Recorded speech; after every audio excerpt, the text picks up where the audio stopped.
Bienvenido. Antes de comenzar, dime, ¿desde qué país me escuchas esta noche? Si quieres ayudar a elegir los próximos relatos, deja tu sugerencia en los comentarios. Si estas historias te gustan, dale like y suscríbete al canal para no perder ninguna noche. Ahora, prepárate para las historias. El cristal me temblaba en la mano y nadie lo notó. En esa casa, cualquier gesto mínimo era absorbido por la elegancia general, como si el lugar supiera disimular hasta el miedo. Había trabajado antes para gente con dinero, pero nunca para alguien que pareciera poseer algo más que propiedades. Desde que entré por la puerta de servicio sentí un olor extraño, un rastro denso que no venía de la cocina ni de los perfumes caros. Era un olor a metal antiguo mezclado con humedad, como sótanos que nunca ven la luz. Lo sentí antes de que alguien me hablara, como una advertencia que no sabía interpretar. La credencial que llevaba no tenía mi nombre real. Decía Gemora. Esa inicial no significaba nada, y eso era lo correcto. Esa noche yo no era una persona, era una función. Me vistieron con un traje que no era mío, ajustado con demasiada precisión, como si estuvieran cerrando un paquete. Me dieron instrucciones breves, zonas permitidas, zonas prohibidas, y una frase repetida más de una vez, discreción absoluta. El salón principal brillaba con una luz diseñada para borrar imperfecciones. Techos altos, cuadros de antepasados que parecían vigilar sin curiosidad, música de cuerdas flotando como una capa de polvo fino.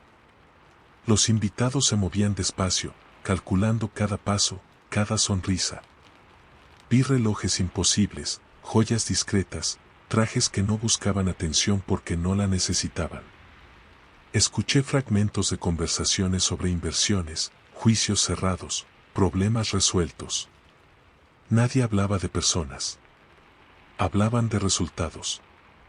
Yo circulaba por los bordes, sirviendo copas que casi nadie tocaba. Fue entonces cuando vi el hilo rojo. La mujer estaba cerca del piano.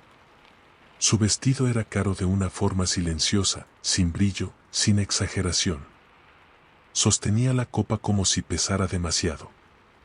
Tenía la espalda recta, pero los hombros tensos, como alguien que se obliga a mantenerse firme.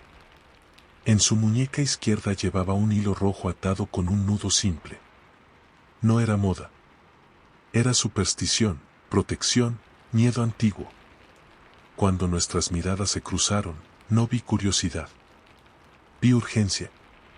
Sus ojos no buscaban compañía, buscaban salidas. Pasé de largo porque era lo que debía hacer, pero el contraste quedó grabado, un amuleto barato rodeado de una fortuna obscena. A las 11:30, un administrador entró a la cocina con una lista en la mano. No alzó la voz, pero todos lo escucharon. A las 12:20 se abre el salón privado, dijo. Solo invitados autorizados. Personal mínimo. Nadie preguntó nada. En esa casa, preguntar era una forma elegante de desaparecer. Mi nombre falso figuraba en el personal mínimo. Me entregaron una bandeja con copas limpias y me señalaron una puerta lateral que no aparecía en los planos iniciales. El pasillo que llevaba hasta allí era más frío, más silencioso. Un guardia grande custodiaba la entrada. No revisó mi credencial. Solo me miró un segundo, como si evaluara algo que no se ve. No te detengas, dijo. Bajé por una escalera estrecha. Cada escalón absorbía el sonido. La música de arriba se volvió un recuerdo lejano. El aire cambió, cera, humedad, ese metal antiguo. En las paredes vi símbolos tallados con paciencia. No eran decorativos. Parecían marcas de uso, como instrucciones dejadas por alguien que esperaba volver. Antes de entrar al salón inferior, pasé por una antesala con un espejo enorme.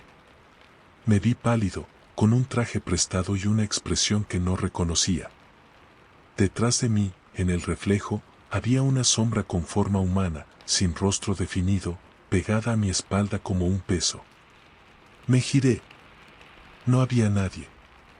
Cuando volví a mirar, la sombra seguía, más tenue, como si aprendiera a esconderse.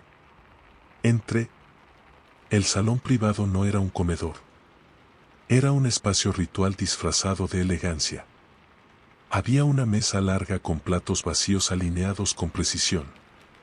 En el centro, un cuenco de piedra lleno de un líquido oscuro y espeso. Velas blancas y negras derretidas en capas rodeaban el lugar. En un costado, un hombre mayor escribía en una libreta, registrando todo con calma administrativa. Los invitados formaban un círculo. No hablaban. No bebían. No había expectativa festiva, sino concentración. Entonces trajeron a la mujer del hilo rojo. Entró escoltada, con las manos atadas detrás. No forcejeaba. Esa quietud era peor que el pánico. La colocaron de rodillas en el centro. Uno de los Arriaga, el más viejo, el mismo que arriba sonreía como filántropo, se acercó con unas tijeras pequeñas y elegantes. Nadie entra aquí sin pagar, dijo. Y nadie se queda sin dejar algo. Cortó el hilo rojo. El hilo no cayó. Se deslizó hacia el cuenco, como atraído por una fuerza invisible. El líquido se movió, espeso, vivo.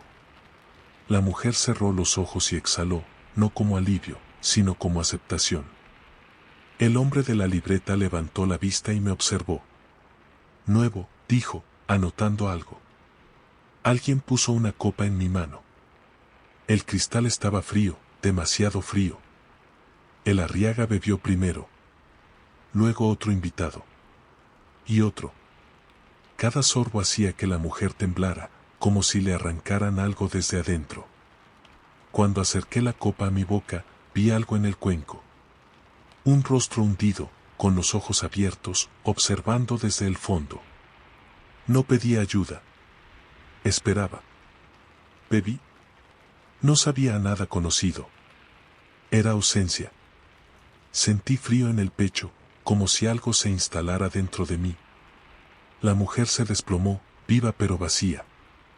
Los invitados comenzaron a retirarse en silencio, satisfechos. Arriba, la música continuó. Las risas también. Nadie notó nada.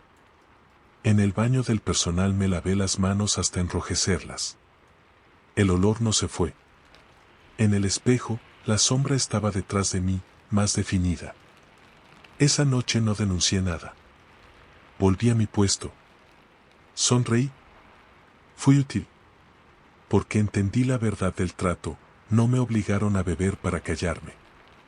Me dejaron beber para que yo también tuviera algo que perder. Y ahora sé que, tarde o temprano, alguien pagará por mí. Si continúas aquí, suscríbete al canal. La primera vez que escuché mi nombre completo en esa casa, supe que algo iba mal. No lo dijeron en voz alta. Lo dijeron con una pausa. Con esa forma de silencio que usan las personas acostumbradas a mandar, cuando no necesitan elevar el tono porque el mundo ya les pertenece. Yo estaba en el jardín trasero, ajustando una iluminación que nadie iba a mirar, cuando sentí ese vacío breve, como si el aire se retirara un segundo para hacer espacio. «Que pase», dijo alguien. El arquitecto. Yo no soy arquitecto. Nunca lo fui.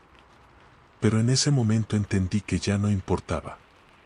La isla privada de los Lencastre no aparecía en los mapas turísticos. Era una de esas propiedades que solo existen para quienes pueden llegar en helicóptero o en lancha sin hacer preguntas. Me habían contratado para supervisar una intervención estructural menor.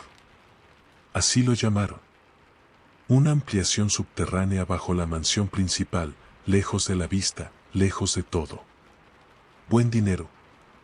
Plazos absurdos. Confidencialidad absoluta. Acepté porque siempre acepto. Porque mi oficio se basa en no preguntar para qué se usan los espacios que diseño. Solo me importa que no se caigan. Hasta esa noche. El evento había terminado hacía una hora. Una fiesta privada, dijeron. Música en vivo, invitados selectos, discursos breves. Yo no participé. Me mantuve en el ala técnica, revisando planos, fingiendo que la copa de vino en mi mano no me interesaba. Desde allí escuché risas medidas, pasos descalzos sobre mármol frío, conversaciones que se cortaban cuando alguien se acercaba demasiado. La casa estaba construida para que el sonido viajara mal, para que nada se filtrara sin permiso. Cuando pronunciaron el arquitecto, un hombre joven con traje oscuro apareció a mi lado. No me pidió identificación. Me indicó el camino con una mano abierta, como si yo ya supiera a dónde iba. Caminamos por un corredor que no estaba en mis planos. Eso fue lo primero que me incomodó de verdad, una casa que no coincidía consigo misma. Bajamos. Las escaleras eran nuevas, pero el aire no. Olía a piedra húmeda y a algo más viejo, como ropa guardada demasiado tiempo. Las luces se encendían a nuestro paso, no por sensores visibles, sino con un leve retraso, como si alguien decidiera permitirnos ver solo lo necesario. Llegamos a una sala amplia, circular. Reconocí de inmediato la estructura que yo mismo había diseñado, columnas ocultas, refuerzos, un anillo central pensado para soportar peso. Mucho peso. Lo que no reconocí fue el uso. En el centro había una abertura circular, cubierta por una rejilla metálica gruesa. Desde abajo subía un murmullo constante, no de voces claras, sino de respiraciones mezcladas y regulares. Como si algo vivo estuviera concentrado allí, esperando. Alrededor, sentados en sillones bajos, estaban ellos. La élite no se ve como en las películas. No hay extravagancia. No hay exceso visible. Hay calma. Hay cuerpos relajados que nunca temieron una consecuencia real. Mujeres y hombres vestidos con sobriedad cara, manos limpias, miradas entrenadas. Todos sostenían copas con un líquido oscuro, casi negro, que absorbía la luz. El anfitrión, Lencastre padre, me sonrió como si yo fuera parte del mobiliario. Gracias por venir, dijo. Queríamos mostrarle el resultado final. Yo asentí, porque mi cuerpo sabe asentir cuando no entiende. Me pidieron que caminara alrededor del anillo central. Que observara. Que confirmara que la estructura era sólida. Cada paso que daba hacía que el murmullo subiera un poco más, como si lo de abajo reaccionara a mi presencia.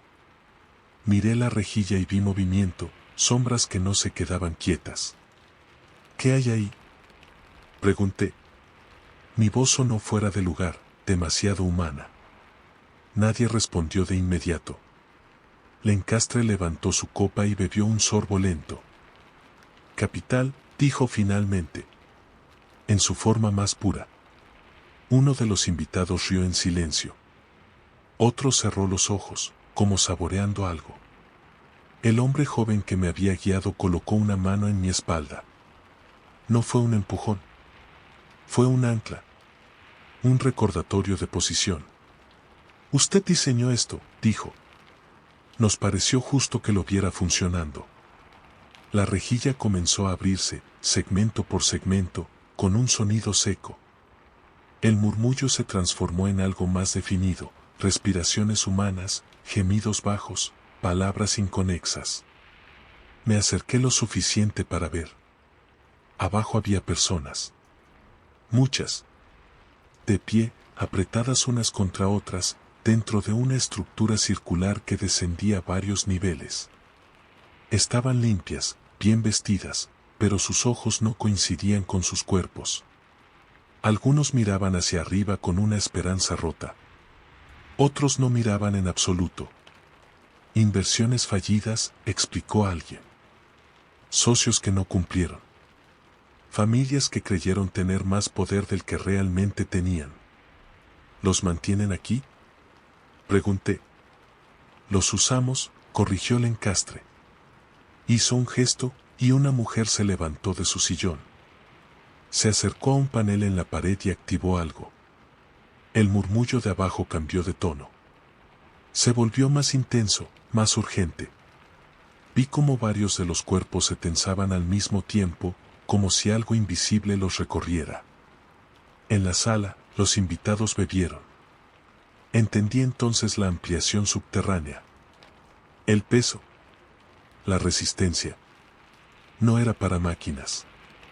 Era para contener eso. Para sostener una estructura diseñada para extraer algo que no figuraba en ningún contrato. ¿Qué le sacan? Pregunté, aunque ya lo intuía. Lencastre me miró con una paciencia casi pedagógica. Tiempo, dijo. Presencia. Continuidad. Llámelo como quiera. Nosotros preferimos no desaparecer. Sentí náuseas. No por lo que veía, sino por la lógica perfecta del sistema. No había rituales exagerados. No había símbolos visibles. Era administración pura. Gestión del horror. La mujer del panel señaló hacia mí. Él también puede aportar, dijo. Ha estado aquí abajo. ¿Ha visto? Eso cuenta. El hombre joven volvió a presionar mi espalda, esta vez un poco más. Me acercaron una copa. El líquido oscuro se movía con una densidad que no correspondía a ningún vino. Miré de nuevo hacia abajo. Una de las personas atrapadas levantó la cabeza. Nuestros ojos se cruzaron. No había súplica. Había reconocimiento. Como si supiera exactamente quién iba a pagar esta noche. No, dije. La palabra salió, pero no llegó a ningún lado. Claro que no, respondió Lencastre, amable. Nadie quiere al principio. Levantó su copa en un gesto mínimo. Los demás lo imitaron. El murmullo de abajo se volvió un grito contenido. Bebí. No sentí sabor. Sentí espacio. Como si algo se expandiera dentro de mí, empujando recuerdos, ocupando lugares que yo creía míos. Vi imágenes que no eran mías, rostros envejeciendo al revés, manos que no se arrugaban, ojos que veían demasiados finales sin participar en ninguno. Cuando bajé la copa, supe que algo había cambiado. La rejilla volvió a cerrarse. El murmullo se apagó hasta quedar en un fondo constante, administrable. Los invitados se levantaron, satisfechos, como después de una reunión productiva. La estructura es perfecta, dijo Lencastre. No habrá filtraciones. Asentí. No porque fuera verdad, sino porque ya no me importaba. Esa noche dormí en una habitación de invitados. No soñé. No lo necesité. Al amanecer, la lancha me llevó de vuelta al continente. Nadie me pagó en efectivo. El dinero apareció en mi cuenta antes de que Señal regresara al teléfono. Desde entonces, a veces, cuando trabajo en un sótano o bajo tierra, siento ese murmullo bajo mis pies. No como un sonido, sino como una certeza. La certeza de que el mundo se sostiene sobre espacios bien calculados. Y de que yo ayudé a diseñar uno de ellos. Si continúas aquí, suscríbete al canal. Nunca quise trabajar de noche, pero en ese club la noche no terminaba nunca. El edificio no tenía letrero visible desde la calle. Una fachada sobria, casi administrativa, entre bancos y oficinas cerradas. Solo una puerta doble de madera oscura y un timbre sin nombre. Yo entraba por una lateral, con una tarjeta magnética que no decía a quién pertenecía. Era guardia interno, turno fijo, buen sueldo. Un club privado, me dijeron. Alta sociedad. Discreción absoluta. La primera semana aprendí que ese lugar no funcionaba por horarios, sino por capas. Arriba, el bar elegante, las mesas silenciosas, los socios hablando bajo, como si el aire fuera frágil. Abajo, 2 niveles que no figuraban en los planos de seguridad que me entregaron. A esos pisos solo bajaban algunos miembros, siempre los mismos, siempre de madrugada. Yo debía quedarme en mi puesto. Pasillo C, cámara 6, puerta sellada. Si no te llaman, no bajas, fue la instrucción. No la cuestioné. La obediencia se vuelve un reflejo cuando la pagas con estabilidad. El primer indicio de que algo no encajaba fue el sonido. No un ruido fuerte. Era un fondo constante, casi imperceptible, que subía por las paredes cuando todo quedaba en silencio. Como una vibración lenta, profunda, que no parecía venir de máquinas. Al principio pensé que era el sistema de ventilación. Después noté que coincidía con ciertas noches. Con ciertos nombres en la lista de acceso. Una madrugada, mientras revisaba las cámaras, vi a un socio nuevo cruzar el vestíbulo. Hombre joven, traje caro, pasos inseguros. Miraba todo con atención excesiva, como quien todavía cree que observar sirve de algo. Llevaba una pulsera fina de metal en la muñeca derecha. No era decoración. Tenía símbolos grabados, pequeños, repetidos. ¿Pidió bajar? La puerta del nivel inferior se abrió después de que alguien autorizara desde adentro. Nadie habló por radio. Nunca hablaban. El sistema parecía decidir solo. Lo seguí con la mirada por las cámaras hasta que desapareció del ángulo. El sonido de fondo se intensificó apenas un poco, como si algo hubiera despertado. No debía hacerlo, pero cambié de puesto. Bajé un tramo de escaleras que no me correspondía, solo hasta donde podía ver sin cruzar una línea invisible. El aire era más frío. Olía a piedra húmeda y a algo orgánico, viejo. Las luces eran tenues, diseñadas para no proyectar sombras claras. Allí el silencio no descansaba, se acumulaba. Desde mi posición vi el salón inferior por primera vez. No era un sótano. Era una sala amplia, circular, con sillones bajos distribuidos alrededor de un espacio central hundido. En ese centro no había mesa ni escenario. Había una depresión, como una fosa elegante, cubierta por un cristal grueso. Debajo del cristal, algo se movía lentamente, como si respirara. Los socios estaban sentados, relajados, sosteniendo copas con un líquido oscuro. No hablaban entre ellos. Miraban hacia abajo. El hombre nuevo estaba de pie, en el centro del círculo, sin entender todavía. Un socio mayor, canoso, se levantó y se acercó a él con una sonrisa de anfitrión. Aquí no se viene a pedir, dijo. Se viene a ofrecer. El hombre joven intentó responder, pero el sonido de fondo aumentó y su voz se perdió. El socio mayor hizo un gesto. 2 empleados, vestidos como personal de limpieza, aparecieron detrás del nuevo y lo tomaron de los brazos. No con violencia. Con práctica. El cristal del centro se abrió en secciones, silenciosamente. El aire que salió de abajo era distinto, más denso.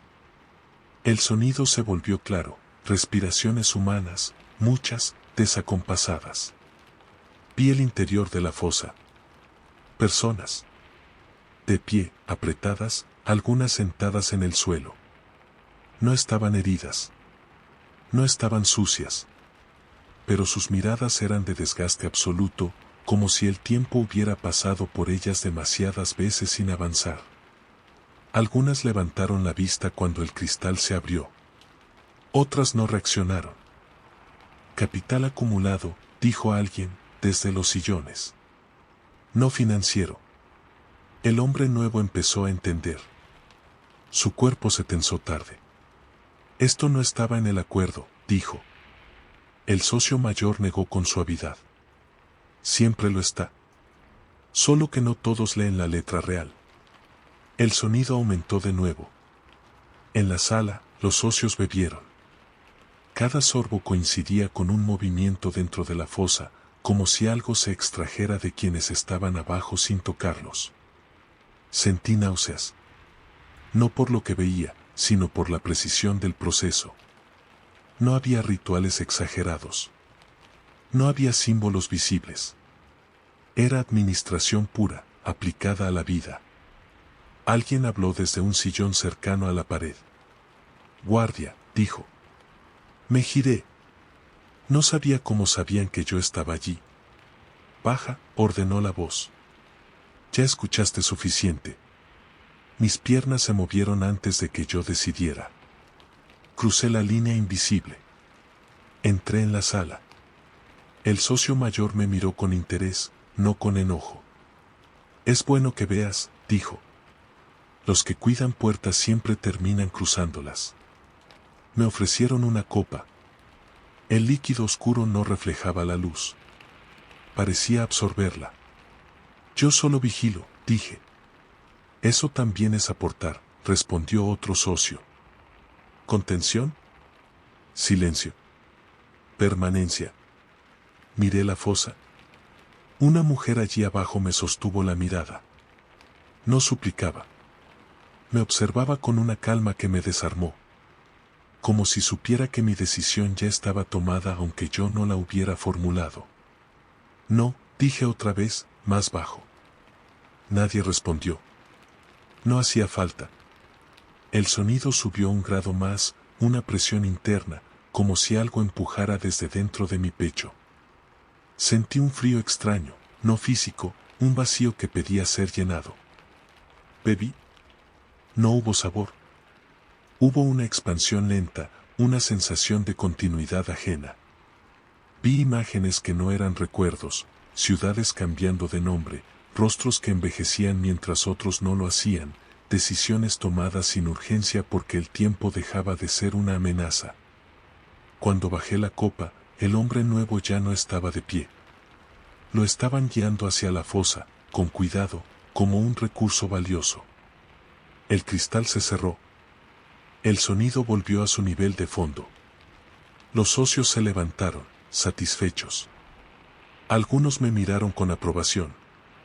Otros ya no me miraron en absoluto. Buen turno, dijo el socio mayor. Ahora entiendes por qué cuidamos tanto este lugar. Asentí. Volví a mi puesto cuando todo terminó. Las cámaras mostraban pasillos vacíos, un club impecable. Desde esa noche, cuando reviso la cámara 6, veo algo más que imágenes. Veo capas. Veo cuánto tiempo le queda a cada socio antes de necesitar bajar otra vez. Y cuando el sonido de fondo sube, ya no me incomoda. Me tranquiliza, porque sé que el club sigue funcionando. Nunca pensé que servir mesas pudiera convertirte en cómplice de algo eterno. No lo digo por dramatismo. Lo digo porque en ese tipo de casas, el tiempo no se mide en horas, se mide en generaciones. Yo entré como mesero eventual en una mansión que solo abría para eventos muy específicos. No bodas. No cumpleaños. Reuniones privadas de gente que no aparece en revistas, pero decide lo que esas revistas callan. La mansión estaba en las afueras, rodeada de bosque cerrado. No había vecinos. No los necesitaban. Llegué al atardecer, con otros empleados temporales, todos contratados por agencias distintas. Eso ya era una señal, nadie debía conocerse demasiado. Nos dieron uniformes sobrios, instrucciones claras y una advertencia repetida con suavidad. No improvisen. El salón principal era amplio, con ventanales altos cubiertos por cortinas pesadas. La luz era cálida, calculada. Las mesas estaban dispuestas en semicírculo, dejando un espacio central vacío. No había escenario, ni micrófonos, ni pista de baile. Ese vacío era intencional. Todo giraba alrededor de lo que aún no estaba allí. Los invitados comenzaron a llegar cuando el cielo ya estaba oscuro. Trajes discretos, vestidos sin exceso. Nadie levantaba la voz. Nadie parecía sorprendido por nada. Yo servía vino caro que casi no se bebía. Escuchaba fragmentos de conversaciones, herencias, fundaciones, adquisiciones silenciosas. Palabras limpias para actos sucios. El primer indicio de que esa noche no era normal fue el cambio en el servicio. A cierta hora, un supervisor nos indicó que dejáramos de circular por el ala norte. Solo personal autorizado, dijo. Nos redistribuyeron, redujeron el movimiento. El silencio se volvió más espeso, como si la casa respirara distinto. Mientras llevaba una bandeja hacia la cocina, vi una puerta abierta donde antes no había pasado nadie. Dentro, un pasillo iluminado apenas por lámparas bajas descendía. ¿No debía mirar? Miré igual. Vi gente bajar. No empleados. Invitados. Los mismos que minutos antes hablaban de arte y beneficencia. Caminaban sin prisa, como si supieran exactamente a dónde iban. Uno de ellos llevaba en la mano un pequeño objeto envuelto en tela oscura. No parecía valioso. ¿Parecía personal? El supervisor me vio observando. Concéntrate, dijo. Y recuerda dónde estás. Asentí. Seguí trabajando. Pero algo se había instalado en mí, una expectativa desagradable, como antes de una operación. A medianoche, el sonido cambió. No hubo música nueva. Hubo una vibración baja, profunda, que subía por el suelo. No era ruido. ¿Era presión? Algunos invitados sonrieron apenas, como reconociendo una señal interna.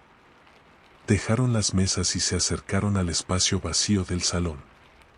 Entonces ocurrió algo que no figuraba en ningún protocolo. El piso central se abrió.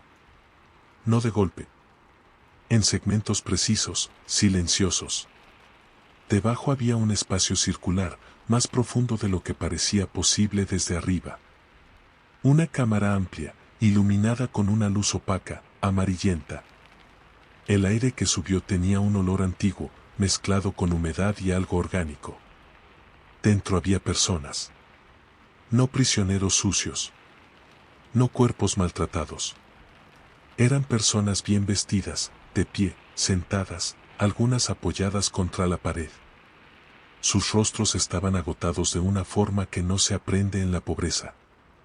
Era desgaste de larga duración, de acuerdos rotos, de tiempo extraído. Sentí que las piernas me fallaban. Los invitados se acercaron al borde. Nadie gritó. Nadie se escandalizó. Al contrario, había una calma casi religiosa. Uno de ellos, un hombre mayor con voz tranquila, habló sin alzarla. Cada reunión requiere un aporte. Algunos invitados sacaron pequeños objetos de sus bolsillos, relojes antiguos, anillos, medallas. Los dejaron caer en una bandeja que apareció de manos de otro empleado, uno que no había visto antes. Su rostro era inexpresivo, como si ya no participara del mundo común. Luego, las copas. El líquido oscuro que sirvieron no parecía vino. Era espeso, absorbía la luz. Cada invitado bebió un sorbo. Y con cada sorbo, alguien dentro de la cámara inferior se estremecía, como si le quitaran algo sin tocarlo. Yo estaba paralizado, con una bandeja inútil en las manos. Quise irme. Quise fingir un mareo. No hice nada. Alguien notó mi presencia.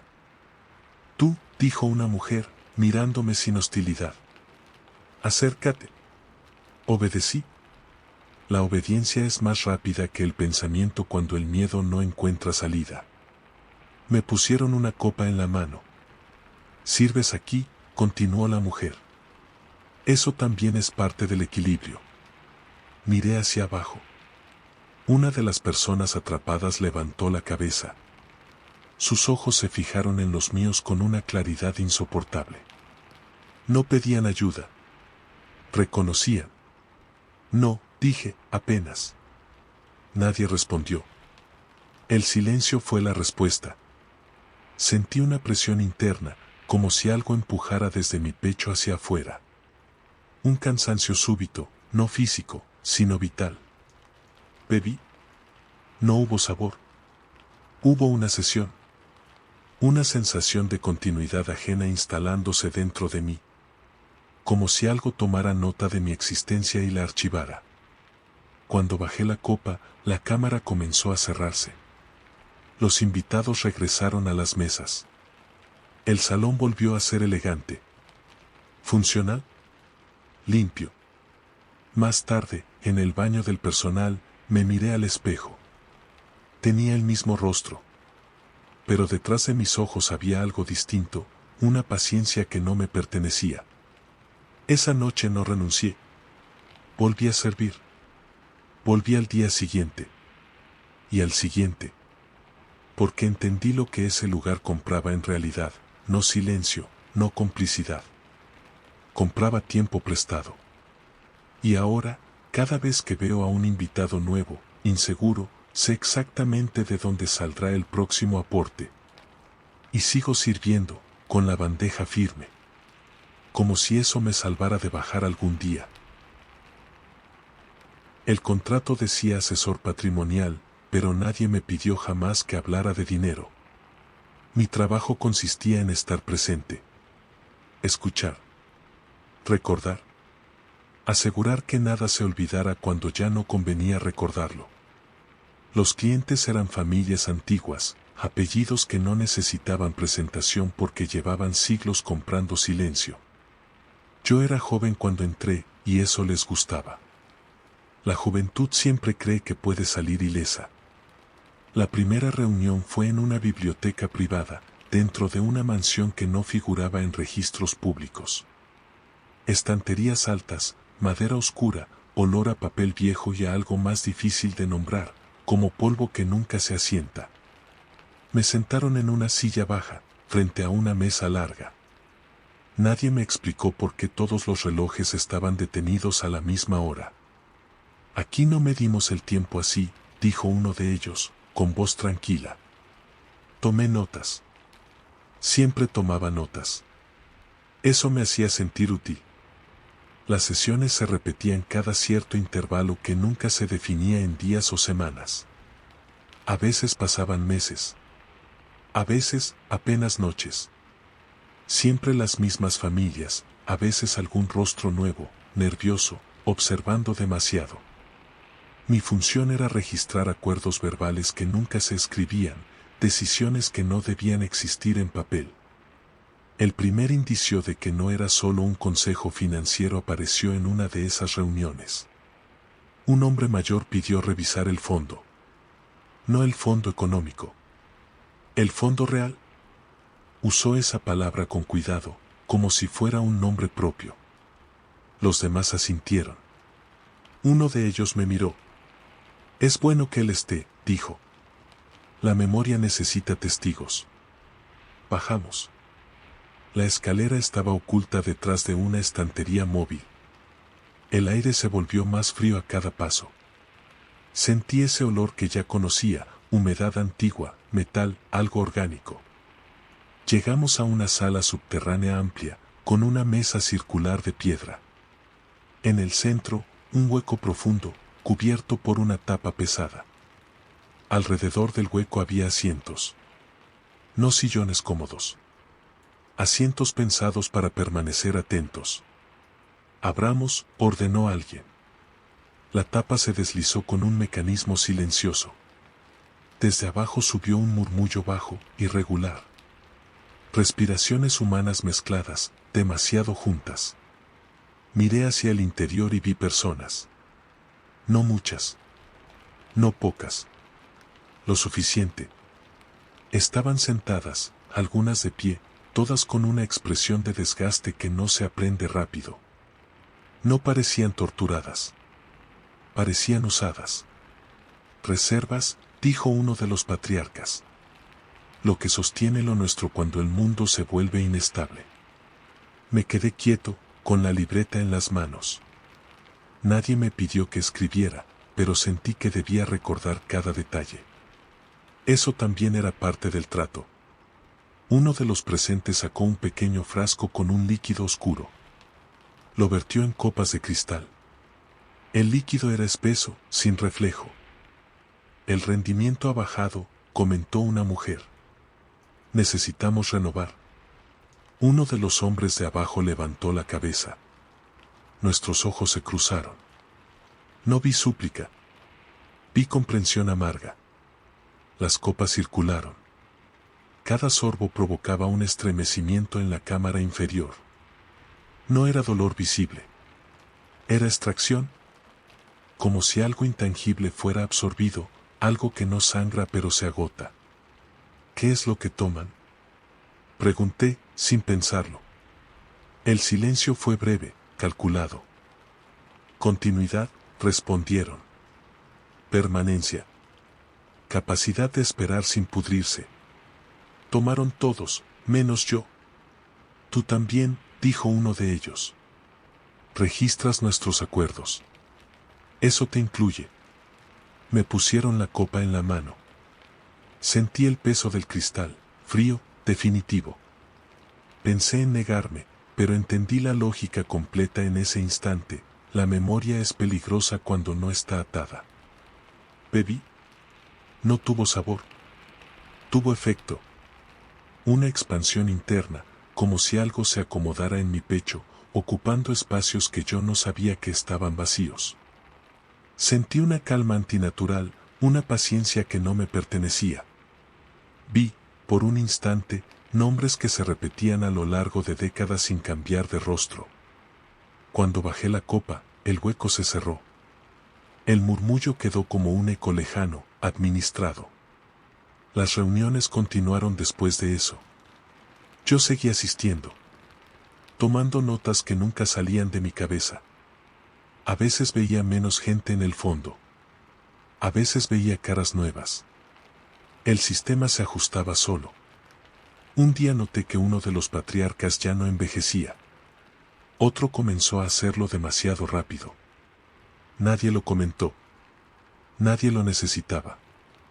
Ahora, cuando camino por la ciudad y veo apellidos repetidos en edificios, fundaciones, hospitales, sé lo que significan en realidad. No riqueza. No poder. Capacidad de seguir. Y cada vez que siento ese cansancio ajeno dentro de mí, recuerdo que no soy solo asesor. Soy parte del archivo. Y los archivos, tarde o temprano, también se consultan. El primer muerto no figuró en ningún registro. Eso fue lo que me tranquilizó al principio. Porque cuando trabajas para una familia que posee hospitales privados, funerarias y aseguradoras, aprendes rápido que la muerte puede ser administrada. Yo era médico personal, contratado para seguimiento clínico exclusivo. Sueldo obsceno. Cláusulas interminables. Y una instrucción clara, atender solo dentro de la propiedad. La mansión no tenía aspecto siniestro. Eso era lo más inquietante. Amplia, luminosa de día, silenciosa de noche. Personal eficiente, protocolos claros. Los pacientes no estaban enfermos en el sentido tradicional. No había tumores, no había infecciones. Había desgaste. El primero fue el abuelo. Un hombre que debía tener más de 80 años, pero cuya piel se sostenía demasiado bien para esa edad. Caminaba erguido, hablaba con precisión, dormía poco. Me llamaron una madrugada. Lo encontré sentado en una butaca, respirando con dificultad, los ojos abiertos, fijos en algo que no estaba en la habitación. No duele, me dijo. Solo pesa. Murió sin convulsiones, sin lucha. Cuando revisé el cuerpo, no encontré causa clara. El corazón se había detenido como si hubiera decidido hacerlo. ¿Anoté muerte natural? Nadie cuestionó. Esa misma semana, el nieto comenzó a mostrar síntomas extraños. Insomnio profundo, lapsos de memoria, una sensación constante de cansancio que no correspondía con sus exámenes. Era joven, sano, pero se movía como alguien que llevaba años sin descansar. Cuando le pregunté qué sentía, fue preciso. Como si algo estuviera creciendo dentro de mí, dijo. No dolor. Espacio ocupado. Solicité estudios. Me los negaron.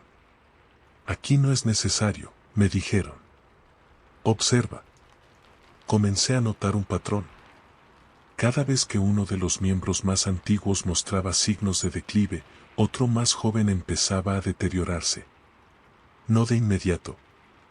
De forma gradual, sincronizada. Como vasos comunicantes.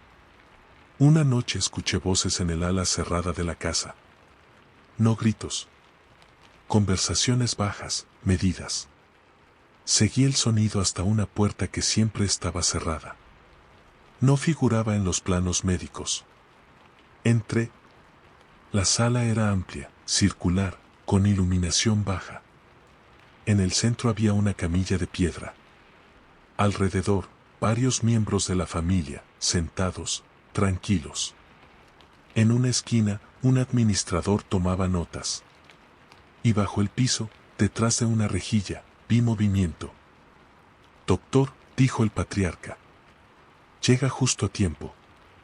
Quise retroceder. No lo hice. Lo que observa, continuó, es el verdadero tratamiento. La rejilla se abrió.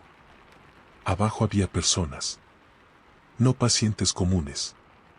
Eran individuos jóvenes, sanos, vestidos con ropa sencilla. Algunos me miraron. Otros no reaccionaron. Reservas, explicó. Donantes involuntarios de lo único que no se puede fabricar. Entendí demasiado rápido. ¿Tiempo? Pregunté.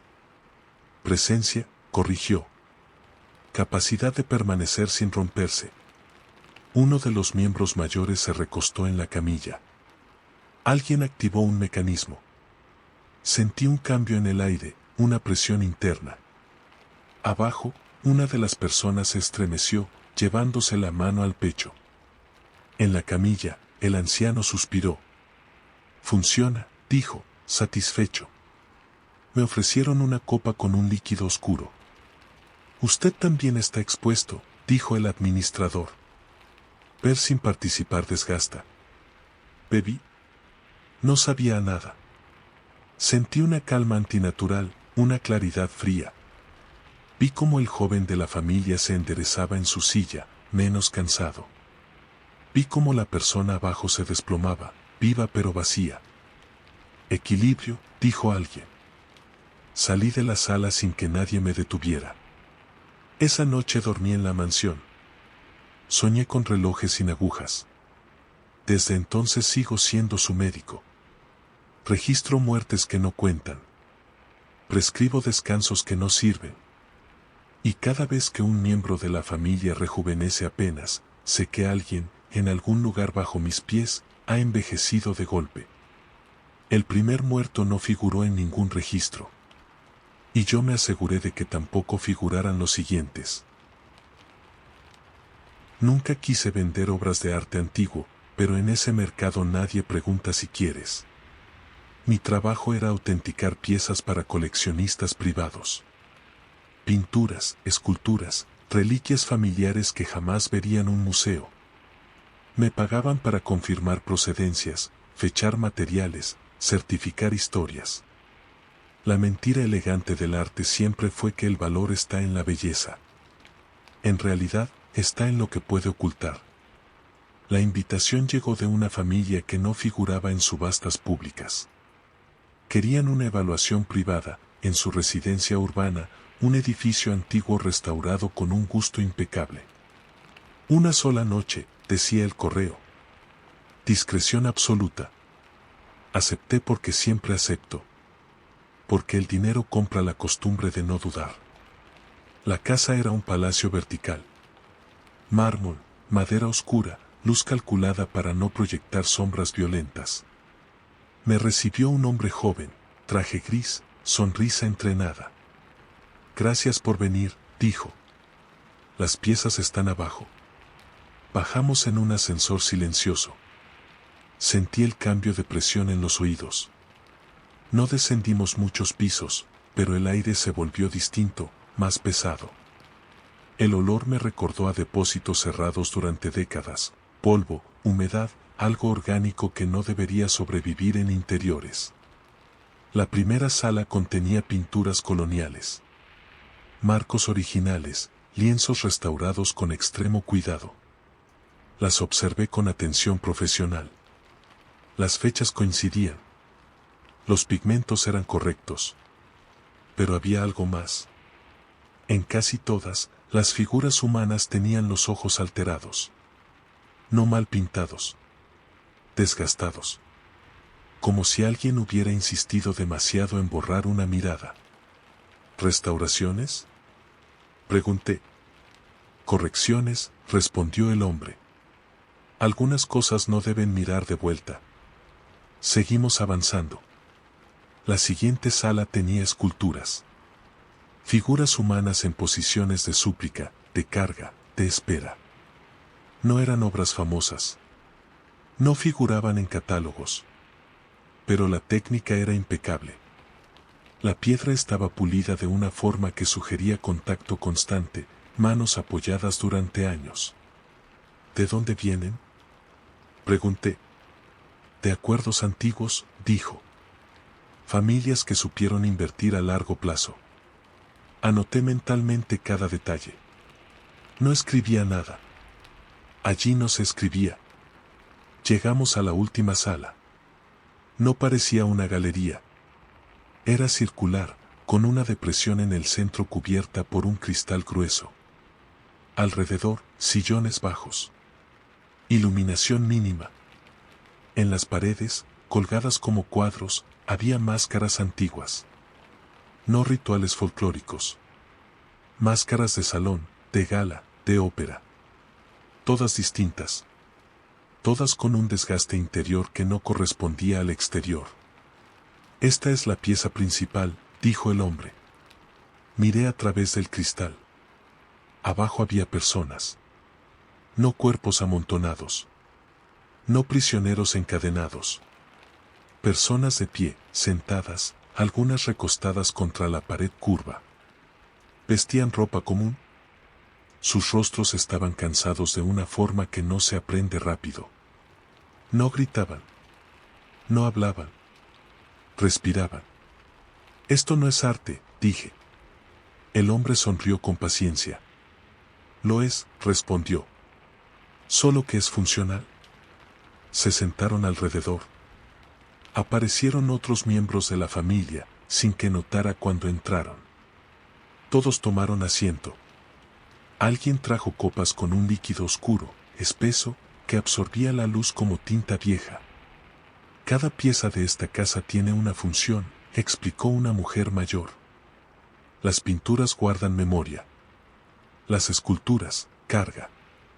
Ellos, miró hacia abajo, sostienen lo demás. ¿Qué sostienen?, pregunté. Presencia, dijo. La capacidad de permanecer cuando otros se quiebran. Una de las personas abajo levantó la cabeza. Sus ojos se encontraron con los míos. No había súplica. Había entendimiento. Como si supiera exactamente por qué yo estaba allí. Necesitamos tu evaluación, continuó la mujer. No del valor económico. Del estado. ¿Estado de qué? Del fondo. Uno de los hombres bebió. Al mismo tiempo, alguien abajo se estremeció, llevándose la mano al pecho. No gritó. Cerró los ojos como quien pierde algo que no sabía que podía perderse. Sentí un frío interno, una anticipación desagradable. Esto es inhumano, dije. Es eficiente, corrigieron. Y tú lo sabes. Has visto qué pasa cuando las obras no se sostienen. Me ofrecieron una copa. Tu opinión importa, dijo el hombre joven. Pero para opinar, debes participar. Miré el líquido. No reflejaba mi rostro. Miré de nuevo a la persona abajo. Sus ojos seguían en mí, firmes, sin reproche. No, dije, sin convicción. El silencio se cerró alrededor. No hubo amenaza. No hizo falta. Bebí. No tuvo sabor. Tuvo peso. Sentí una expansión fría en el pecho, como si algo se acomodara dentro de mí con derechos antiguos. Vi imágenes que no eran recuerdos, salones iguales a este repitiéndose en otras casas, en otras ciudades, con otros apellidos. Cuando bajé la copa, supe algo con claridad brutal: esas personas no eran prisioneras. Eran piezas. Y yo acababa de certificar su estado. Funciona, dije, escuchándome como si hablara otro. La mujer asintió, satisfecha. Entonces la colección sigue completa. Salí de la casa de madrugada. El pago apareció en mi cuenta antes de llegar a casa. No dormí esa noche. Desde entonces, cuando autentico una obra antigua, ya no busco solo fechas o firmas.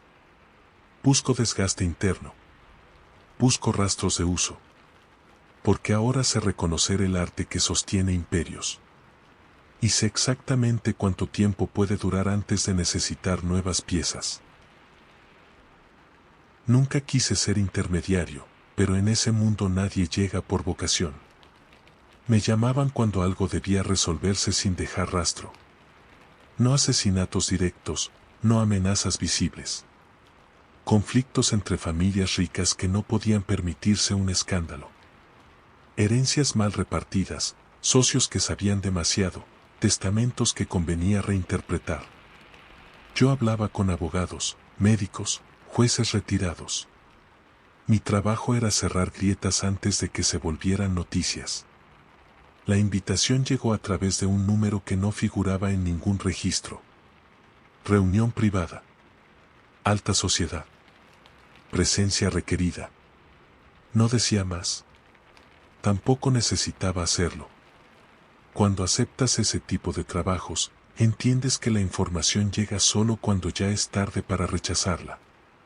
La casa estaba en una zona elevada de la ciudad, con vista a todo y acceso controlado. No parecía una mansión ostentosa. Parecía una fortaleza elegante. Entré por una puerta lateral y me recibió una mujer de traje oscuro, expresión neutra. «Llegas a tiempo», dijo.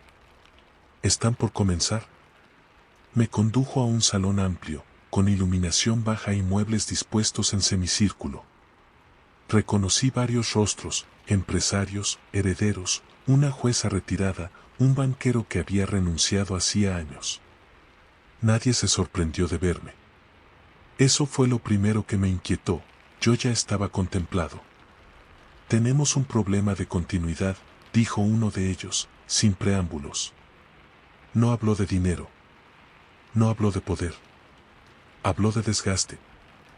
«Las reservas están disminuyendo», añadió otro. «Y algunos vínculos se han vuelto inestables». Me senté sin que nadie me lo indicara. En el centro del salón había una mesa baja. Sobre ella, copas vacías y un recipiente de piedra cubierto por una tapa. «¿Qué esperan de mí?», pregunté. La jueza retirada me observó con una paciencia incómoda. «Negociación», respondió. «Siempre fuiste buena en eso». La tapa se retiró. Dentro del recipiente había un líquido oscuro, espeso, sin reflejo. No parecía vino ni licor. Parecía algo que no quería ser visto. «No todos aceptan los términos», continuó. «Algunos creen que pueden salir del círculo sin pagar el costo completo». Entendí antes de querer hacerlo. «¿Dónde están?», pregunté. Nadie respondió con palabras. Una puerta se abrió al fondo del salón. El aire cambió. Olía a humedad antigua, a encierro prolongado. Caminamos. El pasillo descendía. No figuraba en los planos de la casa. Las paredes tenían marcas discretas, símbolos pequeños que se repetían. No rituales teatrales. Señales funcionales. Llegamos a una sala circular. Abajo, detrás de un cristal grueso, había personas. No estaban atadas. No estaban heridas. Estaban contenidas. Hombres y mujeres bien vestidos, algunos reconocibles. Socios. Familiares lejanos. Personas que habían pertenecido al mismo mundo y habían cometido el error de creer que podían retirarse. «Ellos rompieron el equilibrio», dijo el banquero. «Y ahora deben compensarlo». Uno de los presentes bebió del líquido oscuro. Al mismo tiempo, una de las personas abajo se estremeció, llevándose la mano al pecho. No gritó. Bajó la cabeza, como si aceptara algo inevitable. «¿Qué es exactamente lo que les extraen?», pregunté. Capacidad de sostener, respondió la mujer que me había recibido. Lo que hace que alguien no se quiebre cuando el resto lo haría. Miré a las personas atrapadas. Una de ellas levantó la vista y me reconoció. Habíamos negociado juntos años atrás. Recordé su sonrisa, su ambición moderada, su error de creer que podía vender sus acciones y desaparecer. No es suficiente, dijo alguien. Necesitamos reordenar los aportes. La jueza me miró directamente. Aquí entras tú. Algunos todavía creen que pueden negociar su salida. Tú les explicarás que no existe. ¿Y si se niegan? Pregunté. Entonces aportarán de otra forma. Me ofrecieron una copa. No es una amenaza, dijo el banquero. Es una formalidad. No puedes representar al círculo sin participar. Sentí una presión interna, un cansancio que no era mío. Miré el líquido. Pensé en todas las veces que había convencido a otros de aceptar acuerdos desfavorables porque era lo mejor posible. Bebí. No tuvo sabor. Tuvo efecto. Una claridad fría se extendió por mi pecho. Entendí de golpe la estructura completa, no era castigo, era administración. El horror organizado como contabilidad. Cuando bajé la copa, vi como uno de los retenidos se desplomaba lentamente. No murió. Quedó vacío, como un envase usado. Ahora puedes hablar con ellos, dijo la jueza. Te escucharán mejor. Me dejaron solo frente al cristal. Hablé. No levanté la voz.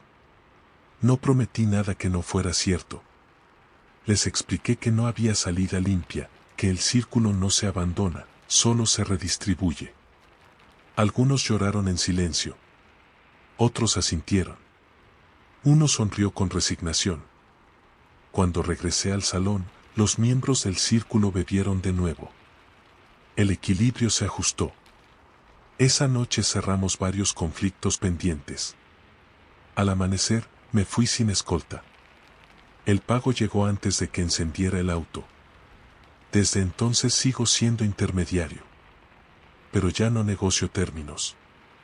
Solo explico realidades. Porque entendí que en la alta sociedad el verdadero poder no es mandar ni poseer.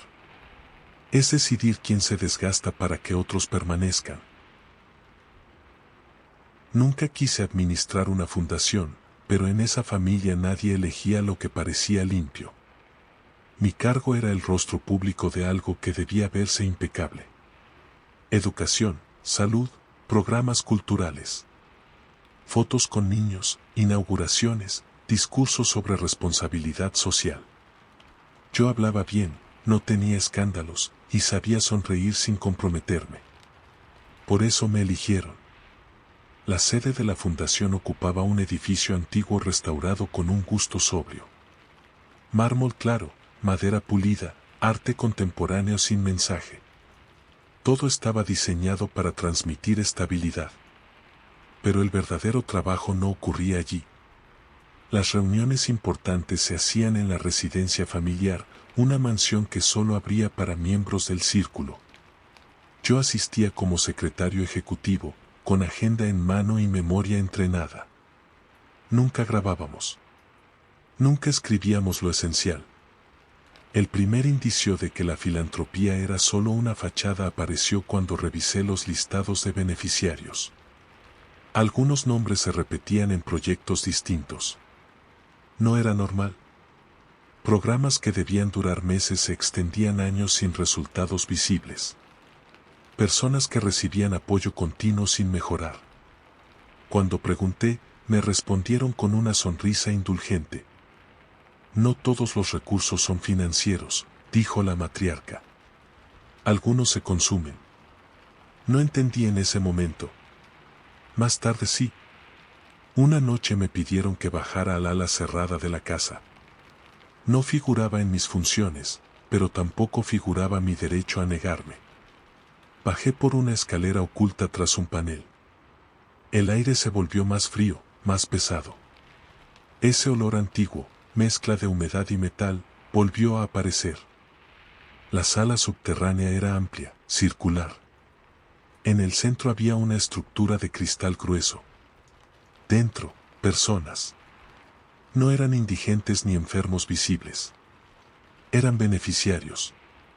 Algunos reconocí de fotos, de informes, de eventos públicos. Sonreían en las imágenes. Allí no. Ellos reciben más de lo que damos al público, explicó uno de los patriarcas. Y dan más de lo que figuran en los balances. Me acerqué al cristal. Una mujer levantó la vista. Me reconoció. Yo había firmado su renovación de ayuda hacía 2 semanas. Esto es ilegal, dije. Es esencial, corrigieron. La filantropía sostiene la reputación.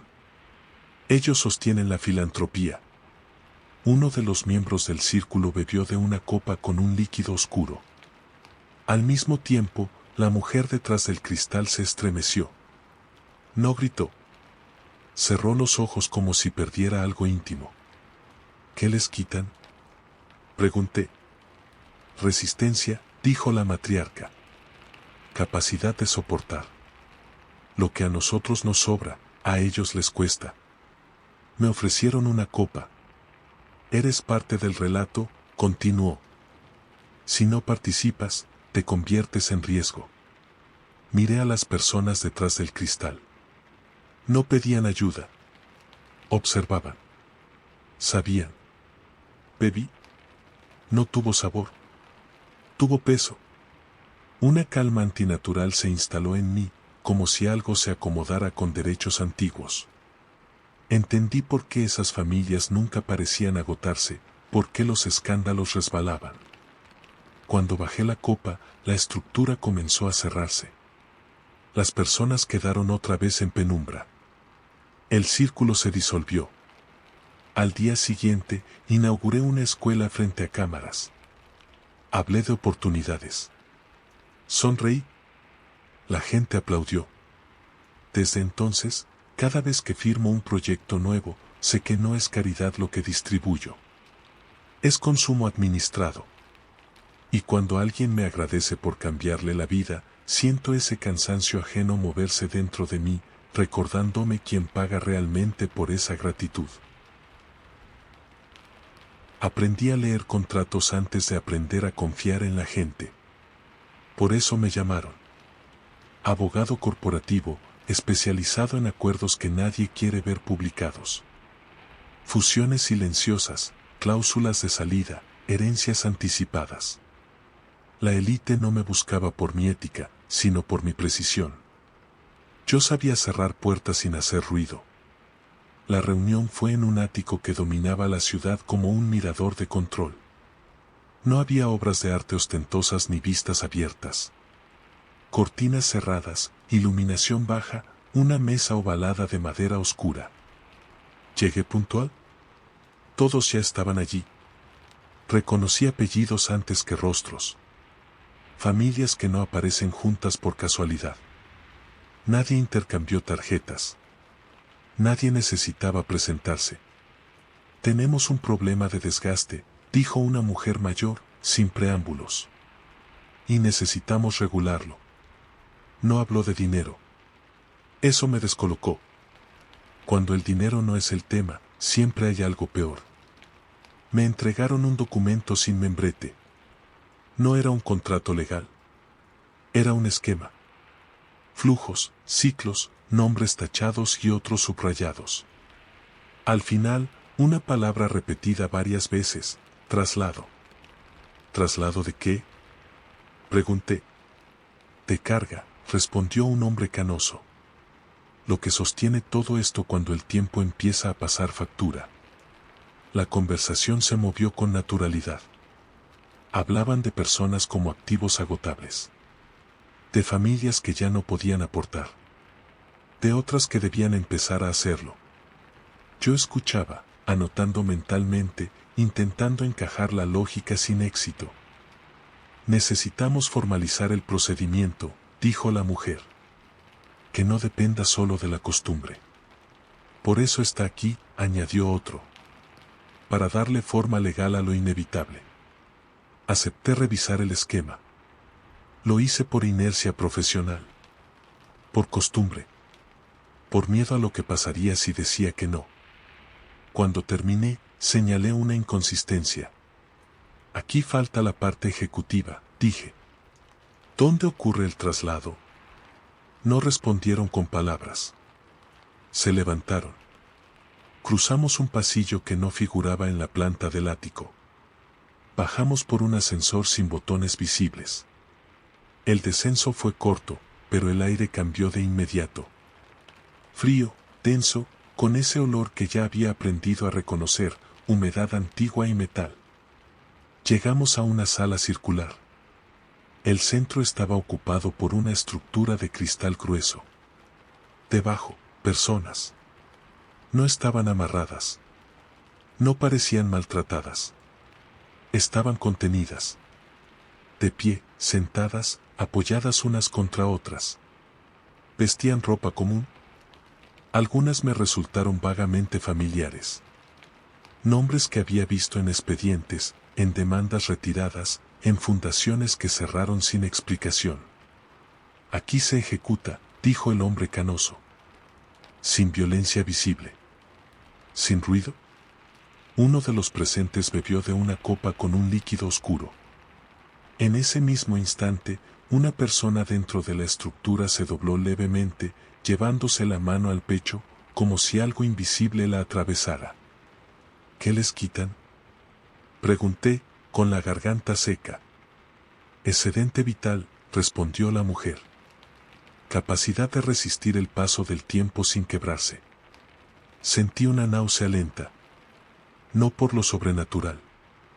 Por lo administrativo del horror. Esto no puede regularse, dije. No en términos legales. La mujer me miró con paciencia. Todo puede regularse, corrigió. Solo hay que decidir quién queda fuera de la protección. Me ofrecieron una copa. Usted redacta, dijo el canoso. Eso también es aporte. Miré el líquido.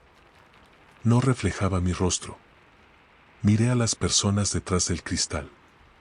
Una de ellas me sostuvo la mirada. No pedía ayuda. ¿Me reconocía? Yo había firmado algo que la había traído hasta allí, aunque no lo supiera en su momento. Si bebo, dije, ya no hay retorno. Nunca lo hubo, respondieron. Bebí. No tuvo sabor. Fue una ocupación. Sentí una claridad fría, una calma que no era mía. Como si algo se instalara dentro de mí con derechos antiguos. Entendí de golpe el esquema completo, traslados, ciclos, sustituciones. El mundo sostenido por un desgaste dirigido. Cuando bajé la copa, el hombre canoso asintió. Ahora sí puede redactar. Regresamos al ático. Me senté a la mesa. Escribí cláusulas que no nombraban lo que regulaban. Usé palabras limpias para actos sucios. Nadie me corrigió. Al final, firmé. Esa noche, al llegar a casa, me miré al espejo durante mucho tiempo. No vi nada distinto. Pero sentí algo nuevo, una paciencia ajena, instalada, esperando. Desde entonces, cuando cierro un acuerdo complejo, ya no siento orgullo profesional. Siento alivio. Porque sé que, por ahora, no soy yo quien debe ser trasladado. Pero también sé que los contratos no eliminan la deuda. Solo la posponen. Nunca quise quedarme después de la tercera cena, pero nadie se va de ese círculo solo porque quiere. Mi trabajo era moldear percepciones. No hacia afuera, donde la prensa y la opinión pública viven de migajas, sino hacia adentro.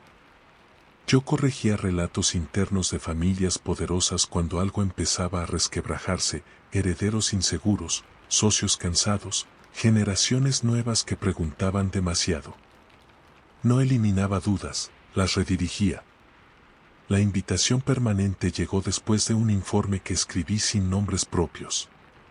El problema no es la culpa, decía. Es la ilusión de salida. Les gustó esa frase. Me abrió una puerta que nunca debió existir. Las cenas se realizaban en distintas propiedades, siempre con el mismo protocolo. Luz baja, conversaciones controladas, mesas grandes donde nadie levantaba la voz. Nadie discutía. La alta sociedad no discute, evalúa. Yo escuchaba más de lo que hablaba. Observaba silencios. Tomaba nota mental de quien miraba el reloj, quien bebía más de la cuenta, quien sonreía demasiado pronto. Fue en la cuarta cena cuando noté la fatiga. No era física. Era algo más profundo. Un desgaste en la forma de estar presentes. Algunos miembros mayores seguían firmes, casi intactos. Otros, más jóvenes, mostraban una inquietud impropia de su posición. Dudas. Fricción. Grietas. Hay una pérdida de alineación, dije cuando me pidieron opinión. Algunos ya no creen en el relato completo. El silencio que siguió fue largo, pero no hostil. Era el silencio de quien decide si algo se corrige o se elimina. Entonces hay que mostrarles el fondo, dijo una mujer mayor, con una voz tan serena que dolía. Nadie explicó qué significaba. No hizo falta. Esa misma noche, después del café, una puerta que siempre había permanecido cerrada se abrió. Nadie dio instrucciones. Simplemente nos levantamos y caminamos hacia ella. El aire cambió al cruzar el umbral. Más frío. Más denso. Ese olor que luego aprendería a reconocer, humedad antigua mezclada con metal. Bajamos por una escalera amplia, de piedra pulida. No había decoración. No había cuadros. Solo paredes que parecían diseñadas para no devolver ecos. Cada paso se sentía definitivo. La sala inferior era circular. En el centro, una estructura de cristal grueso, perfectamente sellada. Dentro, personas. No estaban encadenadas. No gritaban. No pedían ayuda. Estaban contenidas. Hombres y mujeres bien vestidos, algunos aún con restos de elegancia en la postura, otros ya vencidos por un cansancio imposible de disimular. Reconocí a uno de ellos. Un heredero joven que había dejado de asistir a la cena semanas atrás. Decían que estaba viajando. Ellos dudaron, dijo la mujer. Y la duda desgasta el conjunto. Uno de los presentes tomó una copa con un líquido oscuro que no reflejaba la luz. Bebió un sorbo lento. En el interior de la estructura, una de las personas se estremeció, llevándose la mano al pecho. No gritó. Bajó la cabeza, como quien acepta una pérdida íntima. ¿Qué les quitan? Pregunté, sin poder evitarlo. Exceso de presencia, respondió un hombre canoso. Lo que impide que el resto se debilite. No había rabia en sus palabras. Había administración. Me ofrecieron una copa. Si vas a corregir el relato, dijo la mujer, debes entender su verdad completa. Sentí una presión interna, un cansancio que no era mío. Miré a las personas detrás del cristal. Una mujer levantó la vista y me sostuvo la mirada. No pedía ayuda.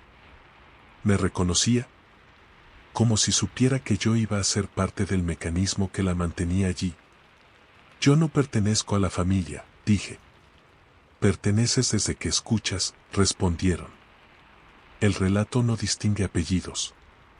El silencio se cerró alrededor. No hubo amenaza. No fue necesario. Bebí. No tuvo sabor. Tuvo alineación. Una claridad fría se extendió por mi pecho, como si algo se acomodara con precisión quirúrgica. Entendí la estructura completa del círculo, no se sostenía con lealtad ni miedo, sino con transferencia. Algunos cargaban para que otros permanecieran intactos. Cuando bajé la copa, la estructura comenzó a cerrarse. Las personas quedaron otra vez en penumbra. El grupo se dispersó sin comentarios adicionales. Como después de una decisión técnica. Esa noche no dormí en la casa. Me fui solo, caminando por calles que de pronto me parecieron frágiles. Al llegar a mi departamento, me miré al espejo durante mucho tiempo. No había cambiado nada visible. Pero sentía una paciencia ajena dentro de mí, una quietud que no recordaba haber tenido antes. Desde entonces, mi trabajo cambió. Ya no me limito a suavizar discursos o reforzar tradiciones familiares. Ahora detecto fracturas antes de que se expresen. Identifico a los que empiezan a creer que pueden salirse del círculo sin costo. Los invito a conversaciones privadas. Les explico, con cuidado, que toda pertenencia implica un precio. A veces preguntan qué ocurre si se niegan. Nunca miento. Les digo que el relato se ajusta igual. Con o sin ellos. Y cuando alguno desaparece de las cenas siguientes, nadie pregunta. Nadie necesita hacerlo. El sistema se equilibra solo. Yo sigo siendo invitado permanente. Sigo cenando con ellos. Sigo ajustando percepciones. Porque entendí algo que no figura en ningún manual: en la alta sociedad, el verdadero poder no es mandar ni poseer. Es decidir quién soporta el peso para que los demás sigan creyendo que nada pesa. Nunca quise encargarme de la seguridad interna, pero en esa familia la seguridad no se terceriza. Mi puesto no figuraba en organigramas públicos. Coordinador de confianza, así lo llamaban. Yo no vigilaba amenazas externas. Me ocupaba de que nada se desordenara dentro: empleados que hablaban de más, invitados que hacían preguntas indebidas, herederos que creían que la riqueza era suficiente protección. Mi trabajo consistía en anticipar grietas y cerrarlas antes de que alguien notara que existían. La casa principal era antigua, reformada muchas veces sin perder su estructura original. Eso siempre me pareció significativo: modernizaban lo visible, preservaban lo esencial. Los sistemas de cámaras eran impecables, pero había zonas sin cobertura. No por descuido. ¿Por decisión? La primera vez que me llevaron a una de esas zonas fue después de una cena incómoda. Un invitado había bebido más de la cuenta. No hizo un escándalo, pero preguntó demasiado. Quiso saber por qué algunos miembros de la familia no envejecían al mismo ritmo que otros. Lo dijo con una sonrisa torpe, como una broma. Nadie rió. Hay que reubicarlo, dijo el patriarca, antes de que la curiosidad se vuelva contagiosa. Me pidieron que acompañara el procedimiento. No como guardia. Como testigo funcional. Bajamos por un pasillo oculto tras una pared móvil. El aire cambió de inmediato. Más frío. Más pesado. Ese olor antiguo que ya conocía: humedad, metal, encierro prolongado.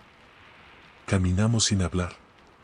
Allí abajo no se daban órdenes innecesarias. La sala era circular, como todas las demás. Esa repetición no era casual. En el centro, una estructura de cristal grueso. Dentro, personas. No estaban atadas. No gritaban. Algunas caminaban en círculos lentos.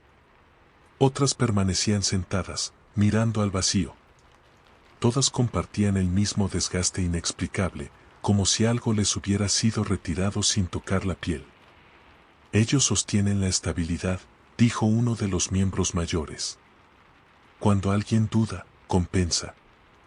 El invitado incómodo fue colocado dentro con cuidado. No opuso resistencia. Creo que entendió demasiado tarde que no se trataba de castigo, sino de administración. ¿Cuánto tiempo estará ahí?, pregunté. El necesario, respondieron. Hasta que soporte se agote. Uno de los presentes bebió de una copa con líquido oscuro. Al mismo tiempo, el hombre dentro de la estructura se llevó la mano al pecho, doblándose apenas. No gritó. Bajó la cabeza, como si aceptara una carga repentina. ¿Qué exactamente les extraen?, pregunté. Capacidad de soportar, dijo el patriarca. Lo que permite seguir sin romperse. Me ofrecieron una copa. Tú coordinas la contención, añadió. Eso también es parte del equilibrio. Miré el líquido. No reflejaba la luz. Pensé en mi función, en todas las veces que había callado rumores, desviado sospechas, protegido secretos. Ya estaba dentro. Solo no lo había formalizado. Bebí. No tuvo sabor. Tuvo peso. Sentí una calma fría instalarse en mi pecho, como si algo se acomodara con derechos antiguos. De pronto entendí por qué nunca me cansaba del todo, por qué siempre estaba disponible cuando otros flaqueaban. Cuando bajé la copa, la estructura se cerró. El invitado quedó dentro, respirando, contenido. El grupo se dispersó sin comentarios. La decisión estaba tomada. Desde entonces, mi trabajo se volvió más preciso. Ya no solo observo conductas. Mido desgaste. Identifico quien empieza a preguntar demasiado, quien muestra señales de fatiga impropia. Los separo del grupo con excusas elegantes. Los acompaño a espacios donde el relato se ajusta. A veces alguno me reconoce. Me pregunta cuándo saldrá. Nunca miento. Cuando ya no sea necesario, les digo. Arriba, la casa sigue funcionando. Las cenas continúan. Las risas se repiten. La alta sociedad mantiene su forma impecable. Y yo sigo coordinando la seguridad interna, sabiendo exactamente qué significa esa palabra en realidad, no proteger a todos. Proteger la estructura. Aunque eso implique decidir quién debe quedarse abajo para que el resto nunca note el peso que carga. Nunca quise heredar nada, pero en esa familia la herencia no se rechaza. Mi padre murió una mañana tranquila, sin aviso ni ceremonia. No hubo enfermedad prolongada ni accidentes extraños.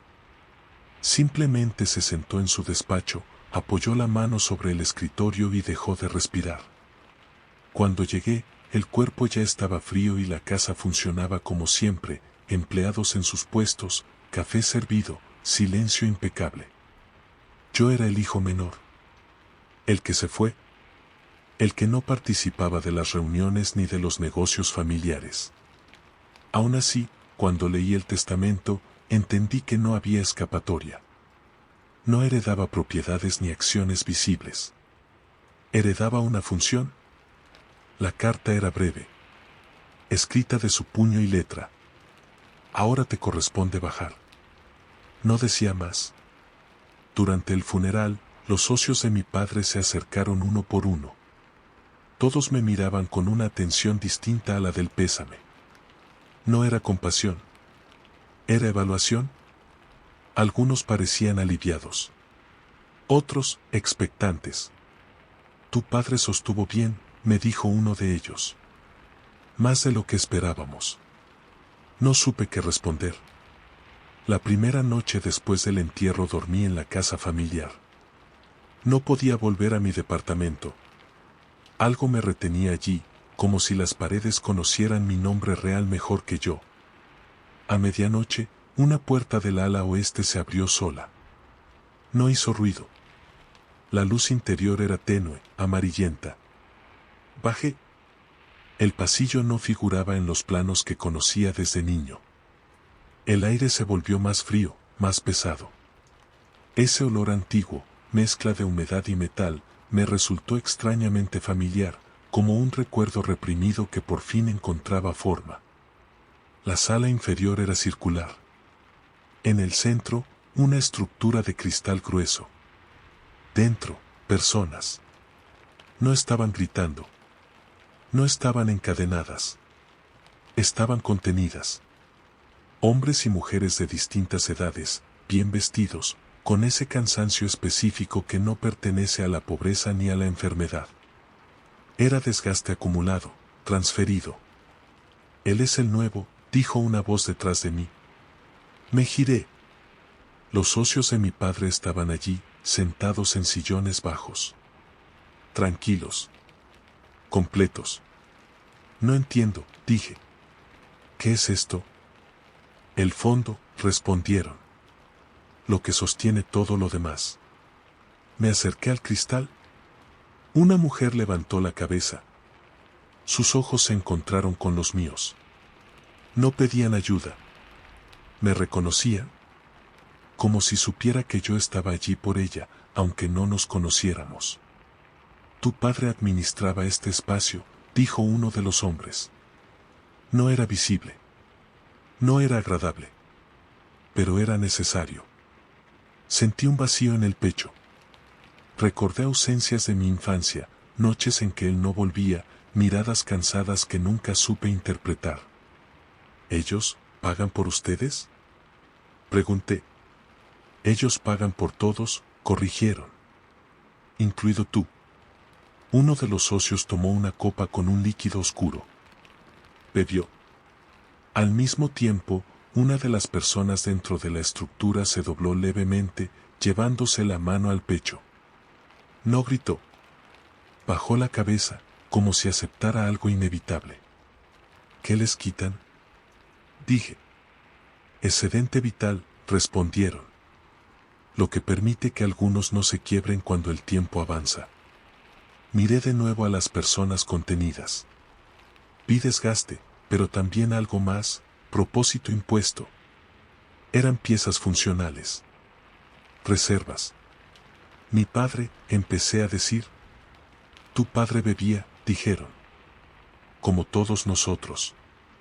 Y aportaba algo más, dirección. Me ofrecieron una copa. Ahora te toca a ti, dijo el hombre que había hablado primero. Heredas la administración. ¿La copa estaba fría? El líquido no reflejaba mi rostro. Miré a la mujer detrás del cristal. Ella no apartó la mirada. ¿Y si me niego? Pregunté. No se rieron. No se molestaron. Entonces el sistema se reequilibra sin ti, respondieron. ¿Pero no te irá mejor? Sentí una presión interna, un cansancio que no era mío, como si algo dentro de mí ya supiera la respuesta antes de formular la pregunta. Pensé en mi vida fuera de esa casa. En mi falsa libertad. En todo lo que siempre pareció no pesarme. Bebí. No tuvo sabor. Fue una ocupación. Sentí como algo se instalaba en mi pecho con una precisión antigua. No dolor. No placer. Continuidad. Entendí de golpe la magnitud del mecanismo, generaciones transfiriendo desgaste para sostener una forma de mundo. Cuando bajé la copa, la estructura emitió un sonido bajo. No mecánico. Vivo. Algunas de las personas dentro parecieron relajarse apenas, como si el sistema hubiera reconocido al nuevo responsable. Ahora lo sientes, dijo uno de los socios. La carga es real, pero manejable. Esa noche me quedé allí abajo hasta que el amanecer volvió irrelevante la noción de arriba. Aprendí los protocolos, los ciclos, las señales de agotamiento. Aprendí a decidir cuándo alguien debía entrar y cuándo podía salir, reducido, vacío, funcional. Con el tiempo, noté algo más. Yo no envejecía igual. No de inmediato. No de forma evidente. Pero mientras otros se desgastaban, yo permanecía. Como mi padre. Como los demás. Ahora entiendo por qué nadie rechaza la herencia. No porque sea honorable. Ni porque sea justa.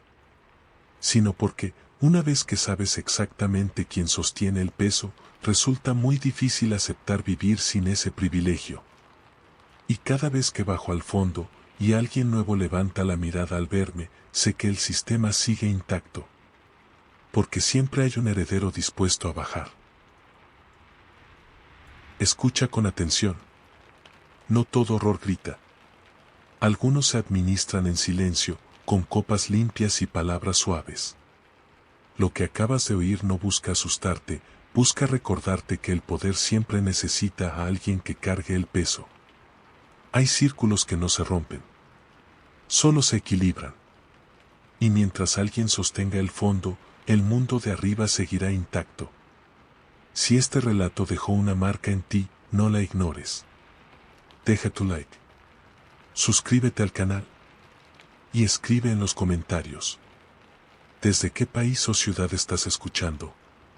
¿Qué tema te gustaría escuchar en el próximo relato? Aquí, el horror no termina cuando acaba la historia. Solo aprende a esperar.